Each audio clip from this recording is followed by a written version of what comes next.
দেখো বন্ধুরা, এখানে আমি একদম কচি কচি কাঁচকলা নিয়েছি। এই কাঁচকলাটা কিন্তু খেতে ভালো লাগে, আর এরকম কলা কিন্তু খাওয়াও খুব উপকার।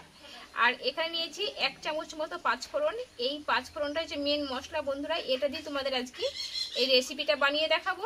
খুব অল্প সময়ে অল্প উপকরণ দিয়ে কিন্তু রান্নাটা হয়ে যাবে। আর বন্ধুরা এতই টেস্টি হয় খেতে। তা কীভাবে বানাচ্ছি তোমরা দেখো। নমস্কার বন্ধুরা, কাকুলি কিচেন হাউসে সবাইকে স্বাগত জানিয়ে তোমাদের কাছে নতুন রান্না নিয়ে চলে এসেছি আজকে। তা আজকে রান্না আশা করি ভালো লাগবে। আজকে আমি তোমাদের একটা সম্পূর্ণ কাঁচকলার রেসিপি করে দেখাবো। তা আমি তো তোমাদের কাছে খুব সাধারণ রান্না তুলে ধরি, আর তোমাদের কাছ থেকে অনেক অনেক ভালোবাসা পাই। তা আশা করি আজকের রান্না তোমাদের খুব ভালো লাগবে। তা কীভাবে বানাচ্ছি তোমরা দেখতে থেকো। কিন্তু এই রান্নাটা এতই টেস্টি খেতে বন্ধুরা, মাছ মাংস হয়তো মনে লাগবে না গো খেতে। তা চলো শুরু করি। আজ যে সকল বন্ধুরা এখন নতুন আমার চ্যানেলে, তাহলে চ্যানেলটা সাবস্ক্রাইব করে পাশে থেকো। দেখো বন্ধুরা, এখানে আমি একদম কচি কচি কাঁচকলা নিয়েছি। এই কাঁচকলাটা কিন্তু খেতে ভালো লাগে, আর এরকম কলা কিন্তু খাওয়াও খুব উপকার। আর এখানে নিয়েছি 1 চামচ মতো পাঁচফোড়ন। এই পাঁচফোড়নটা হচ্ছে মেন মশলা বন্ধুরা, এটা দিয়ে তোমাদের আজকে এই রেসিপিটা বানিয়ে দেখাবো। খুব অল্প সময়ে অল্প উপকরণ দিয়ে কিন্তু রান্নাটা হয়ে যাবে। আর বন্ধুরা এতই টেস্টি হয় খেতে। তা কীভাবে বানাচ্ছি তোমরা দেখো। আমি এই কাঁচকলাটা আগুতে কেটে নেবো। আগুতে দেখো কলাগুলোকে আমি ছাড়িয়ে নেব।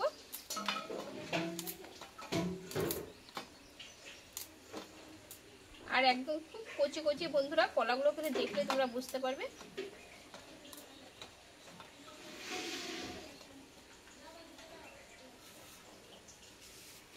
আর এখানে নিয়ে নেব জল। কলাটা কিন্তু বন্ধুরা এই হলুদ জলে আমি দিয়ে দেবো, তাহলে কি হবে কষটা বেরিয়ে যাবে আর কালারটাও খুব সুন্দর আসবে। এখানে দেবো একটু হলুদ গুঁড়ো দিয়ে কলাগুলোকে কেটে নেব বন্ধুরা। দেখো কলাটা কিন্তু এটা আমি 2 পিস করে নেবো আগে। এইভাবে বিনিয়ে নেব। খোসাটা আমি এইভাবে তুলে নেব।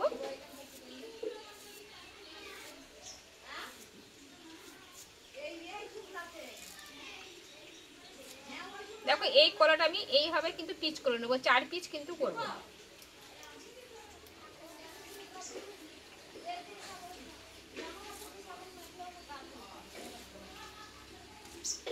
দেখো বন্ধুরা, কলাগুলো কিন্তু আমি সব এক সাইজে এইভাবে কেটে নেব।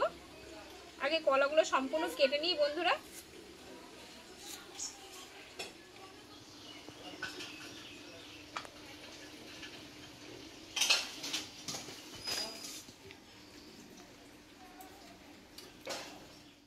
বন্ধুরা কাঁচকলাটা আমি সম্পূর্ণ কেটে নিয়েছি। এখানে দেখো কলাগুলো কিন্তু আমার সব কাটা হয়ে গেছে। আর জলে কিন্তু বন্ধুরা 5 মিনিটের মতো রেখে দিয়েছিলাম। যে জল থেকে তুলে আমি একটু কলাটা ধুয়ে নেব। আর দেখো বন্ধুরা কলাটা কিন্তু কেটে অনেকটাই হয়েছে, যেহেতু আমি সবটাই কেটে নিয়েছি। জল থেকে তুলে নেব, দিয়ে আমি একটু ধুয়ে নেব 2 বার মতো।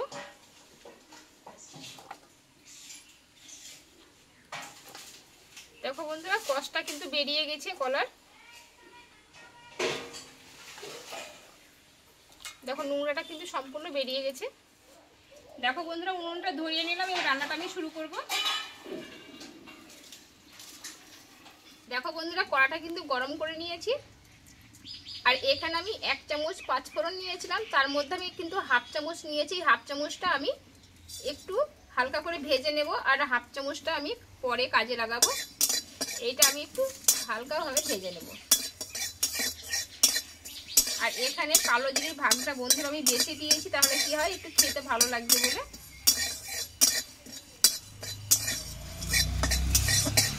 সুন্দর একটা গন্ধ বেরোলে আমি নামিয়ে নেব। দেখো এটা কিন্তু ভাজা হয়ে গেছে, নামিয়ে নেব। দেখো বন্ধুরা পাঁচফোড়নটা কিন্তু ভেজে নামিয়ে নিলাম। আর এই কড়াই দিয়ে দেবো সরষের তেল। আর এই রান্নাটা বন্ধুরা সরষের তেলটাই দিয়ে কিন্তু করলে খেতে ভালো লাগবে।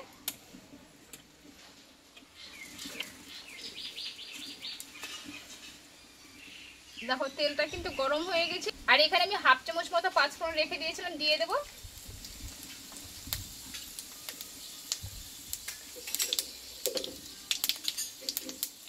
দেখো পাঁচফোড়নটা কিন্তু হয়ে গেছে। আর এখানে 10-12টা মতো রসুন আমি থেতো করে নিয়েছি, দিয়ে দেবো। আর দেবো এখানে বড় সাইজের পেঁয়াজ কেটে নিয়েছিলাম, দিয়ে দেবো।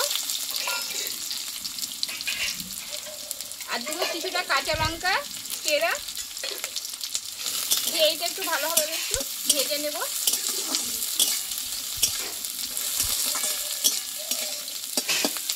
পেঁয়াজটা খুব সম্পূর্ণভাবে লাল করে ভাজবো না বন্ধুরা, একটু হালকা করে ভেজে নেব।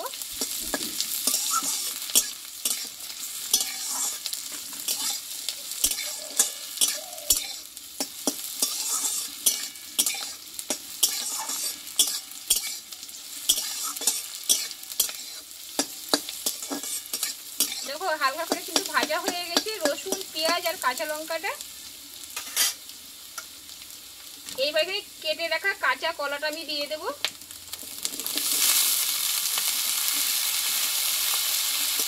দিয়ে এবার এইভাবে একটু কিছুক্ষণ মতো কষিয়ে নেব।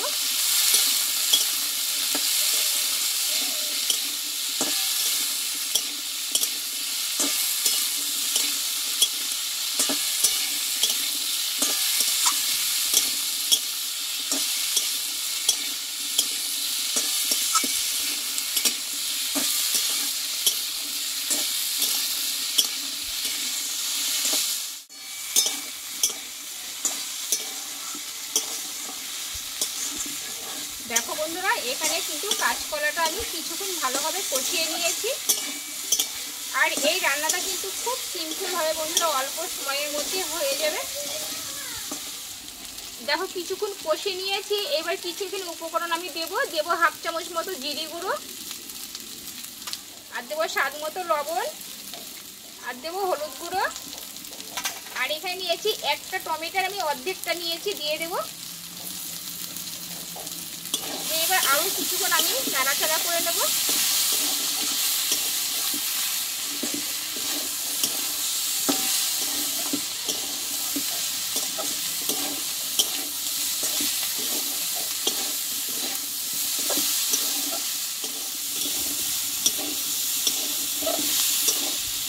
দেখো মশলাটা দিয়ে কিন্তু কিছুক্ষণ নাড়াচাড়া করে নিয়েছি। আর বন্ধুরা এখানে কিন্তু খুব বেশি জল অ্যাড হবে না, যেহেতু কাঁচকলাটা একেবারেই জালি কিন্তু এমনিতেই কিন্তু নরম হয়ে যাবে। আমি খুব অল্প সামান্য জল দেব।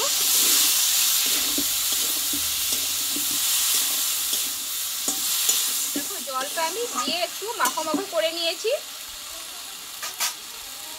এবার এই থালটা দিয়ে আমি একটু ঢাকা চাপা দিয়ে 1 মিনিট মতো রেখে দেব। বন্ধুরা এদিকে খুব অল্প আছে, 1 মিনিট মতো ঢাকা চাপিয়ে দিয়ে একটু কলাটা নরম করে নিই। আর এখানে যে 5 ফোড়নটা আমি ভেজে নিয়েছিলাম একটু শিলনোড়ায় গুঁড়ো করে নেব। বন্ধুরা এদিকে 5 ফোড়নটা আমি গুঁড়ো করে নিয়েছি, আর এদিকে কিন্তু আমি ঢাকনা দিয়ে তুলে নেব। আশা করছি কলাটা একেবারেই নরম হয়ে যাবে, যেহেতু একটু টাইম নিয়ে। দেখো একদম গলে গেছে কিন্তু।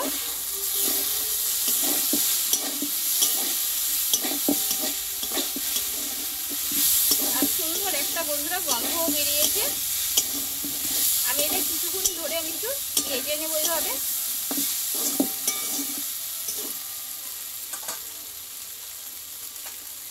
এইবার দেবো সবশেষে অল্প একটু চিনি স্বাদটা ব্যালেন্স রাখার জন্য। আর দেবো ওপর দিয়ে একটু ধনেপাতা কুচানো। আর এখানে দিব সেই 5 ফোড়নটা গুঁড়ো করে নিয়েছিলাম ভাজা, আমি দিয়ে দেবো ওপর দিয়ে। আর দেবো ওপর দিয়ে 1 চামচ মতো সরষের তেল দিয়ে আমি কিছুক্ষণ আবারও আমি এইভাবে নাড়াচাড়া করে কিন্তু ভেজে নেবো কাঁচকলাটাকে। দেখো বন্ধুরা এই মশলাটা গুঁড়ো করে দেওয়ার পরে আর ধনিয়া পাতাটা দেওয়ার পরে অনেকটা কিন্তু সুন্দর একটা গন্ধও বেরিয়েছে। আর কালারটা দেখো কত সুন্দর এসছে। কিন্তু এই রান্নাটা তোমরা ডাল ভাতে অসাধারণ লাগবে খেতে, গরম গরম ভাতে একদম জমে যাবে। তোমরা মাছ মাংস হাতে কাছে যদি না থাকে বন্ধুরা এইভাবে কাঁচকলার রেসিপিটা যে বানিয়ে নাও না, একদম বাচ্চা থেকে বড় একদম চেটে খেয়ে নেবে।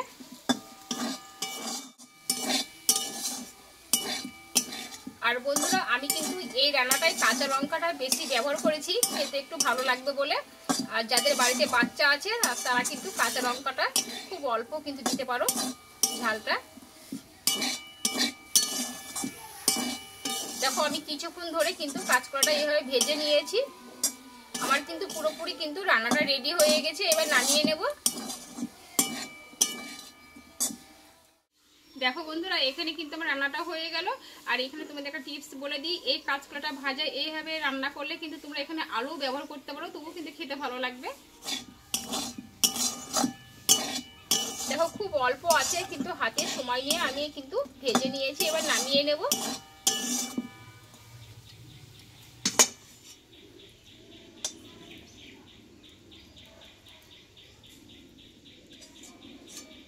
কত সুন্দর কালার এসছে দেখো বন্ধুরা, কতটা লোভনীয় হয়েছে।